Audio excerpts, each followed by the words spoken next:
Okay. It's allergy season. Not a problem. Yeah.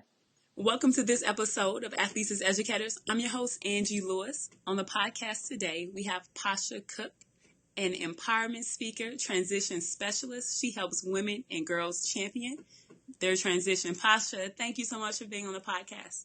Thank you. I'm glad to be here. I'm honored. So thank you for allowing me this platform. You're welcome. I'm really excited about kind of a shift that we're making on the podcast to really help highlight women who are doing extraordinary things and who are former athletes. And in particular, we're really trying to help female athletes who are in college transition better. So there isn't a better person to talk to about this than you, because this is like what you do. So Yeah. tell everyone where you went to college and where you played. I'm sorry, in the sport that you played. So I played basketball, and I know I'm short. You can't see me because I'm sitting down. But every time I tell someone basketball, they're like, I say I was a point guard. Okay. And they're like, yeah. Okay. I see it now. At University of Memphis. However, I started out at a junior college. I actually got my first basketball scholarship at 24. Tell us a little bit about that. Long journey, had a unstable childhood, went to many, many schools. By the 11th grade, I had lost my eligibility, because of moving. So credits, whatever it was, I couldn't play. And so I lost the hope of ever using my basketball skills to go to college. So I dropped out. Well, luckily, while I was traveling from all these different schools, at one particular school, Alief Hastings High School, I met my principal, and it was an unfortunate reason that I was in her office. But long story short, she informally adopted me in that moment, right, and took me home and been in my life. And WNBA came along, and right, like 97, 90, yeah, 90, 96, 96. And I was just like, oh my God, I can play pro. So we had semi-pro teams in Houston. I was trying to play, and she wouldn't let me use her car because I didn't have a car at the time, because she said I needed an education. So I'm like, so she wanted me to get a GED. So I did it, and the same coach I was trying to play for in a semi-pro team said, well, Pasha, we're putting together the roster. What school did you attend? I'm like, homeschool university? I can hoop. And he's like, no. So long story short, this guy took me under his wing, called up some coaches in Mississippi, drove me from Houston, Texas to Lafayette. And I played pickup ball that day and got my first basketball scholarship to a junior college, and finished up, went on to play at University of Memphis, a great D1 school at that age, and became a first generation college graduate in my family. So sports has changed my life completely, and it took one transition after another to get there. One of the things that is a highlight of this year, 2016, is that it's the 20th anniversary of the WNBA. And the same thing that you mentioned about the WNBA starting, it did the same thing for me. It was like, what? Oh, we got next. Oh, I can do this. We got next. Like Yes. that whole, One of my good friends played during that time too. yeah, that was pretty amazing time. Your journey is really interesting. So when you got to college, what did you major in, and why did you select that major? Actually, I didn't select it. Okay, Yeah, when I was in JUCO, you know how to go, right? good point. When I went over to the junior college, I was majoring in education, and I was going on to be a physical therapist. So I thought, when I arrived at school, however, I realized that I was majoring in kinesiology Okay. because the practicum hours interfered with basketball. And so it was disheartening, but I went with it. I was happy to be playing and getting an education. And so I went on to become a teacher for 4 years in Memphis, Tennessee, before I branched off into entrepreneurship.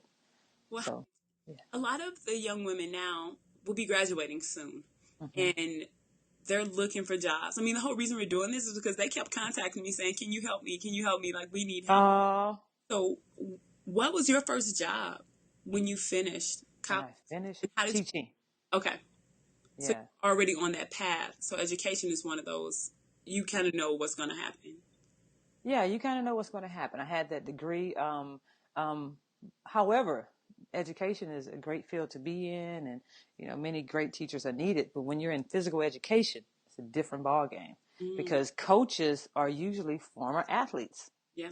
and so they don't leave those positions, which was very difficult. So I had to really utilize my network You Okay. have to utilize, and that's why it's important who's on your team and who you keep in contact with at your school, who you build relationships with outside of your school. That's very important when you're transitioning out, because those same people that you built those relationships with are going to be the first ones in line to help you.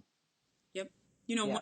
one thing that we often dismiss, like you said, is the people, all the people that we know. Like from the time you're 7, 8, 9, 10 playing ball, there are teammates, there are people you played against, there are coach, there are referees, and there's all these people who've been in your life, and those people still know who you are. Mm-hmm. And they'll remember you even more if you build a relationship with them off the court. With college sports, depending on what college you're at, the higher up you go, the more stress there is. You're so busy that it's really hard at times to build relationships. That's why it has to be a focus for you, because it's easy to get distracted with school, um, athletics, and all these other things that are going on around your education and around playing a sport, that is very difficult sometimes to build relationships outside of your teammates, people in sports, and your family. That's why you really have to set out to do that. It's What is not just going to happen. so? This is going to sound like a crazy question, but I mean this with all ounce of sincerity. Considering the technology age, like how do you go about building a relationship? Oh, well, there's many, many ways. I mean, we can't get to all of them right now, but for a short synopsis, there are people that come to your games. Maybe you have, instead of going and hang out with your friends one week, just one weekend, maybe decide to set a lunch with somebody and have a conversation. Could start some mentorship there. Someone you admire, a business person in the community. We know it in college programs, people within the community, especially business owners and stuff, they're at the games. They're involved with the school in some kind of way. So it's a win-win relationship there. So you see who's out there, who you feel like can teach you, set a lunch with them. The little breaks you have a focus, right, to build relationships. And then also you can go online as well, LinkedIn, start being a part of groups on Facebook that focus on the area in which you have a desire to learn more about. Facebook groups, LinkedIn groups, start those relationships. They'll let you know what's going on in your community. Meetup.com. So those things can help you to start developing relationships online as well, right? Yep. In those relationships, you cannot call like what's going to happen because of them. Can you talk about a time when you met someone and then they showed up later in your life in a really unexpected way? Someone that showed up in my life later. Whew. There's been so many people that have helped me. It's just amazing. I have people that no one in particular comes from later to now, but just say, for instance, we just talked about the WNBA Mm-hmm. 20th anniversary. That was a time we got next that it really empowered us as athletes to want to be that, or to just say, this happened in my lifetime. You Yeah. know, well, what happened was in 2013, came to New York. I think my family thought I was crazy because I was giving up this great job, the life that most people say, okay, well, you're doing really well. But something was calling me. I wasn't living my passion. Didn't have basketball anymore, but I hadn't found that passion. So Mm-hmm. transition. Came to New York in fashion. I had been working as a personal shopper for Nordstrom, and started doing freelance. And I wanted to stretch myself, so I said, New York. I Yeah. get to New York, and it's a long story. It'll be in my book. No, no, so we don't have to talk about it. Uh, Came to New York, did a 4-month internship with a celebrity stylist who worked with who? Athletes. So I was on the phone, I was on the internet, I was sending them stuff. They kept telling me no, but one day I got in. I kept being persistent. And someone else answered the phone, set me up for the interview. They said, when can you be in New York? So I moved here, interned with her for 4 months. She didn't hire me. Had to figure out, okay, I got to go back. I guess I got to get some money now because I've been working for free. Go, and I'm going to a fashion show, and then I was going to start working for Saks soon, like in another couple of weeks. Well, she called me and said, oh my God, I don't know why I didn't think of you. I need you to show up. I said, well, what do you need me to do? I have a gig for you. I'm thinking it's wardrobe styling. It was presenting transition workshops. Where? At the WNBA. So I've been doing it the last 3 years, and I was there for the 20th anniversary. So me just being persistent, me trusting the universe, trusting that gut feeling of mine turned into me being a part of the WNBA anyway, without being a player. Now I play from the stage. So it'll show up. So Yeah. why did you keep pursuing your passion even though everyone else thought you were crazy? I'm just one of those, I don't like boxes, right? I like them to put stuff in and to ship my stuff off because it keeps all neat. But once I learned who I was, and I'm learning that every day. Hmm. That's an everyday process, learning more about yourself.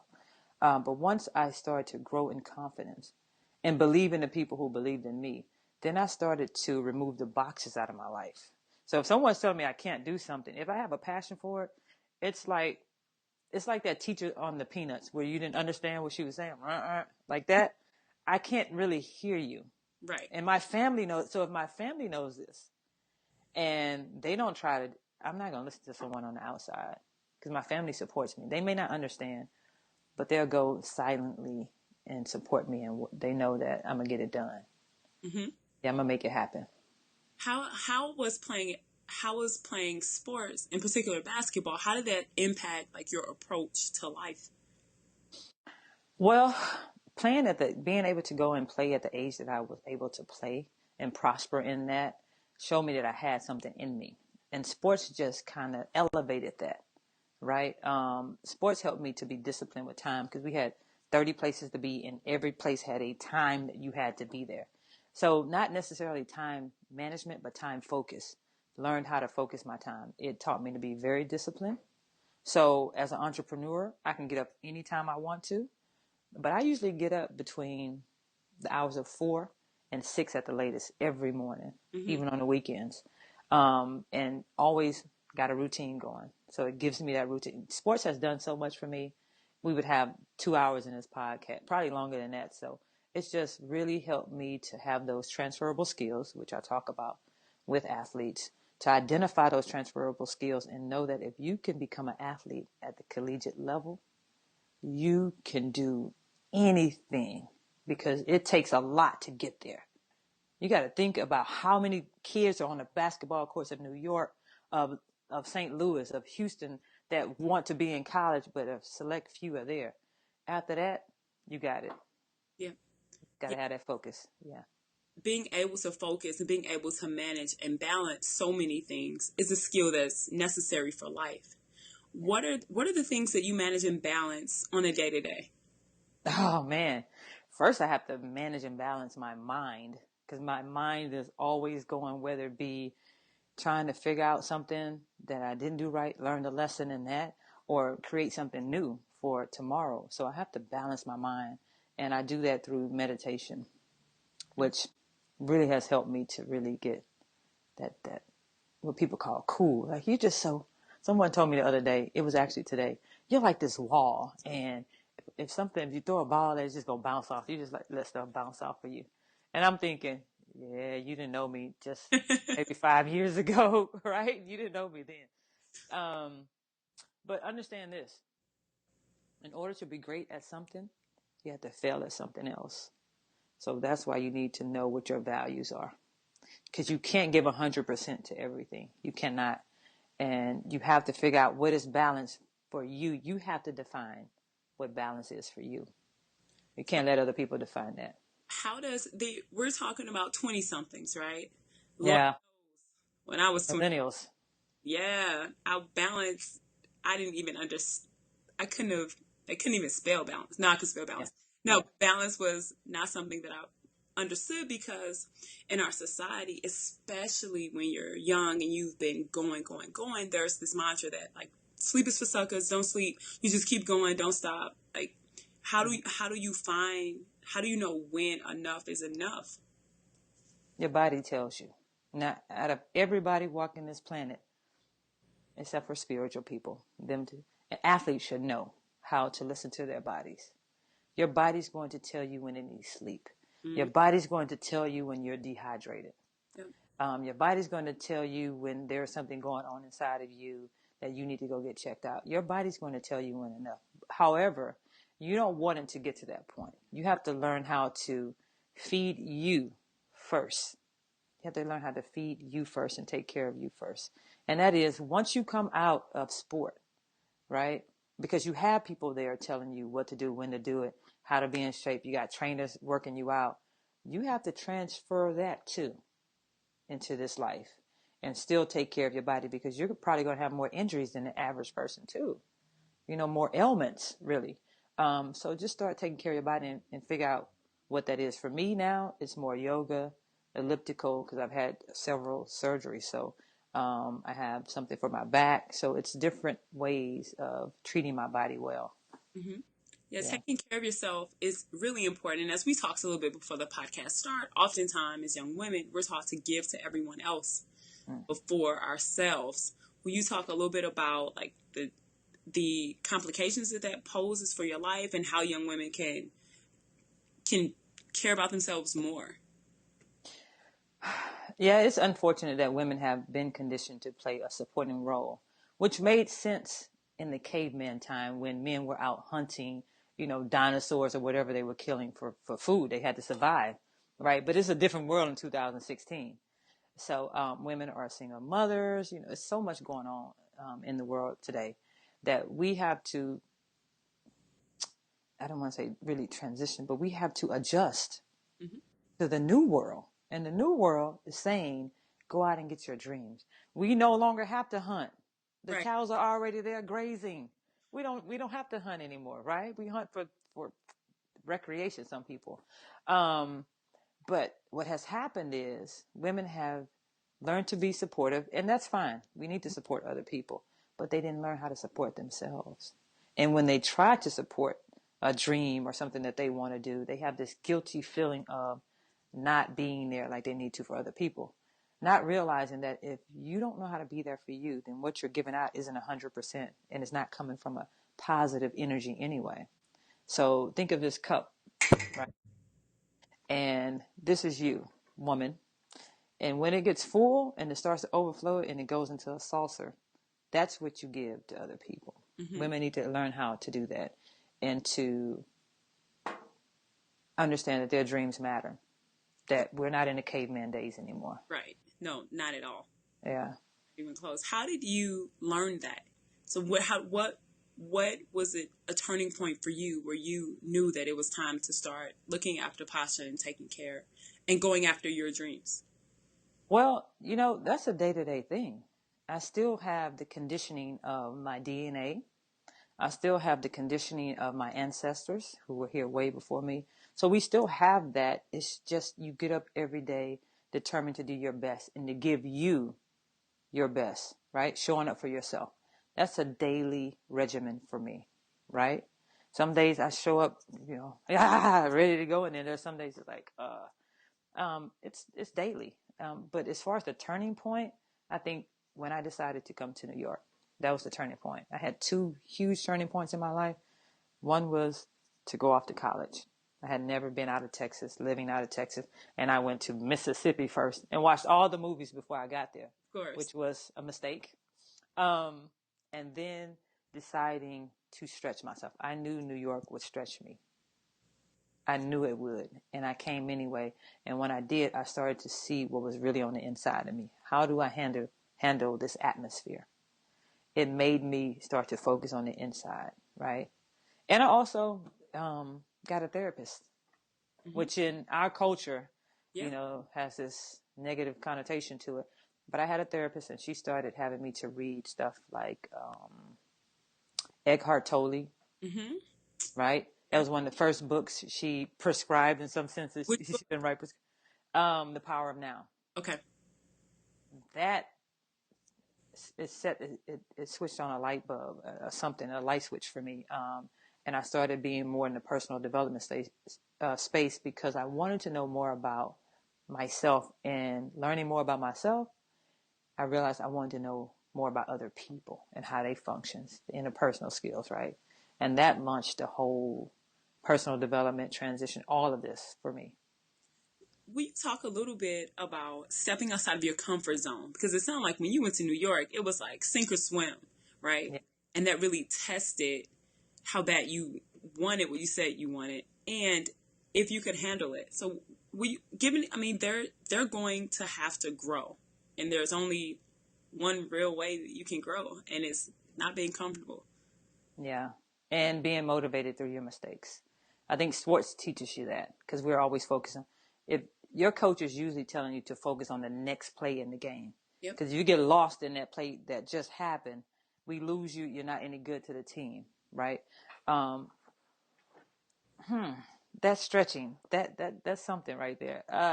Being uncomfortable, I'm still working at becoming okay with that, Okay. and I'm a lot further than I've ever been in my life. So I understand that in order to get where I see I want to go, right?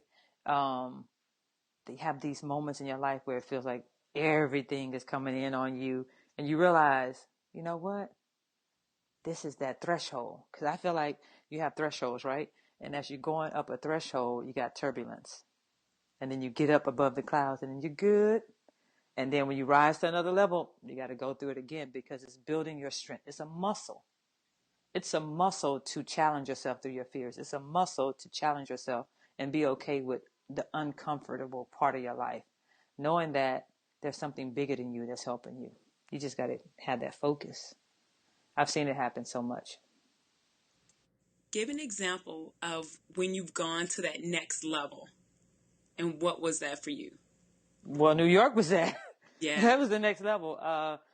Coming here, moving 3 times in 1 year, interning in the snow. I'm from Texas. No, I'm not used to being in knee deep snow and out here and walking a half mile to a train and all these kind of things just to go to the store, just to go to work. Um, so that was a next level of uncomfortable for me, Hmm. and getting to know this city and not being afraid of what I've seen and watched on television. Right? I don't even. That's why I try not to watch television.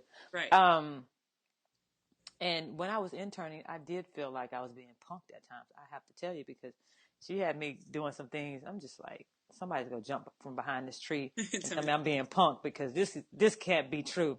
I can't. I know I'm not walking a mile with all these clothes in my hand. And so that really stretched me. And my family was there, and I probably talked to my therapist more often those first couple of years. But being here in a city where if you can make it here and make a name for yourself, you definitely can make it anywhere else. Without a doubt, without a doubt, because everybody's at that level you are. It's like being in college sports after coming from high school or going into pro sport. Everybody's at that level. So what are you going to do differently? Yeah. Right? Yeah. Yep. Absolutely. You mentioned something that's pretty funny. Well, it probably wasn't funny at the time, but having to carry all those clothes and walk a mile when you play college ball, like, and you get a scholarship, you're part of 1%, right? So there's this pride that you walk around with, and when you leave college, you get humbled. It's like you're a freshman all over again. You don't just walk into organizations and you're on top. I mean, we, how how humbling was that experience for you? And like, what kept you going in the midst of some really tough times? Well, I was humble before I got into college, right? Because I started so late. Yeah. So I'm this older person on every team, and what the coach expects from me is different. And I had more of a focus while I was in college. But you still have that athletic identity complex in some senses, Hmm. right? Because you know you're good at what you do. So um, it's awakening. It's an awakening for sure. Um, until you realize that all those things that got you to be a great athlete can get you to be great in your life. Yeah. That took years. It took me years and years and years to figure out what practices to implement in my life, what made sense, how to identify my transferable skills. Yep. Because I was on autopilot. As a college player, you can be on autopilot when it comes to regular jobs because you have been so disciplined in this game that you've been playing that you can be better than average at a job somebody throws you in easily. And that's where I had some complexities because I was doing things and still being okay and having a good job and doing well without the passion Yeah. because of the what I learned as an athlete. So that's a big awakening for most. And you have to understand, go back to what helped you to become a successful athlete. Even if you were riding a bench and you made it to college, something helped you to get there. Find out what that is and implement it in what you want, and you're going to be okay. That is like the perfect close. Yeah. Find out what it took for you to be successful and implement that same system. Pasha, if people want to find out more about you, if they want to learn from you, how can they reach you? Well, go to my website, pashacook.com. And if you Google me, being that I have a unique name, thank you, Mother. Um, my Twitter handle, my Instagram, my Facebook is all the same.